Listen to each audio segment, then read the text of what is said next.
কৃত্রিম বুদ্ধিমত্তা এআই প্রযুক্তির দ্রুত অগ্রগতির মুখে স্মার্টফোনের ভবিষ্যৎ নিয়ে প্রশ্ন উঠতে শুরু করেছে।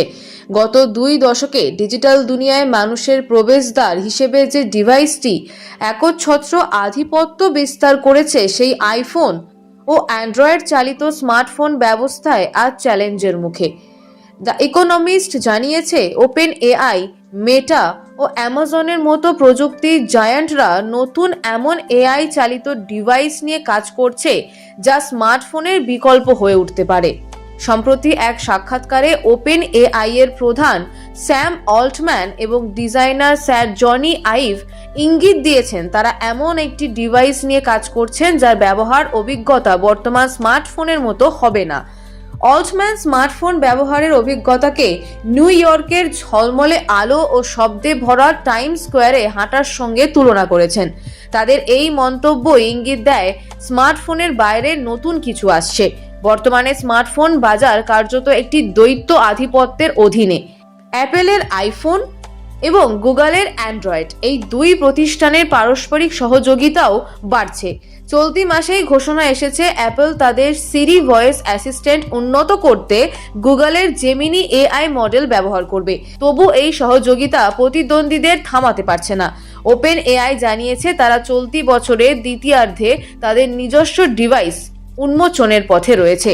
অন্যদিকে জাকারবার্গের মেটা কোম্পানি এআই চালিত স্মার্ট গ্লাসে জোর দিচ্ছে এবং ভার্চুয়াল রিয়েলিটি হেডসেট থেকে বিনিয়োগ সরিয়ে নিচ্ছে। অ্যামাজনও তাদের অ্যালেক্সা প্লাস এআই সহকারীকে এদিকে স্মার্টফোন বাজারের চিত্র আশাবাদে ছড়িয়ে দিচ্ছে। কাউন্টার পয়েন্ট রিসার্চের বিশ্লেষক ইয়াং ওয়াং এর মতে চলতি বছর বৈশ্বিক স্মার্টফোন সরবরাহ প্রায় 6% কমতে পারে এবং 2027 সালের আগে ঘুরে দাঁড়ানোর সম্ভাবনা কম।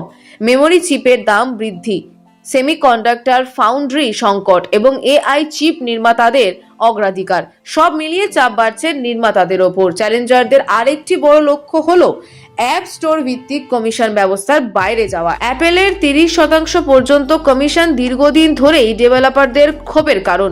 ওপেন এআই ও মেটা চায় এমন ডিভাইস যেখানে তারা সরাসরি ব্যবহারকারীর সঙ্গে যুক্ত হতে পারবে। তবে বাস্তবতা হলো যে স্মার্টফোনের প্রভাব এখনো বিশাল। বিশ্বজুড়ে স্মার্ট গ্লাসের ব্যবহারকারী যেখানে 1.5 কোটি, সেখানে শুধু গত বছরই অ্যাপেল প্রায় 25 কোটি আইফোন বিক্রি করেছে। প্রযুক্তিগত সীমাবদ্ধতা, গোপনীয়তার প্রশ্ন এবং ব্যাটারি ও তাপ ব্যবস্থাপনার মতো সমস্যাও বিকল্প ডিভাইসের পথে বড় বাধা। বিশ্লেষকদের মতে নিকট ভবিষ্যতে স্মার্টফোন পুরোপুরি বিদায় নেবে না, বরং এআই যুগে ডিভাইসের ভূমিকা বদলাবে। স্মার্টফোন কম ব্যবহৃত হবে কিন্তু পুরোপুরি হারিয়ে যাবে না।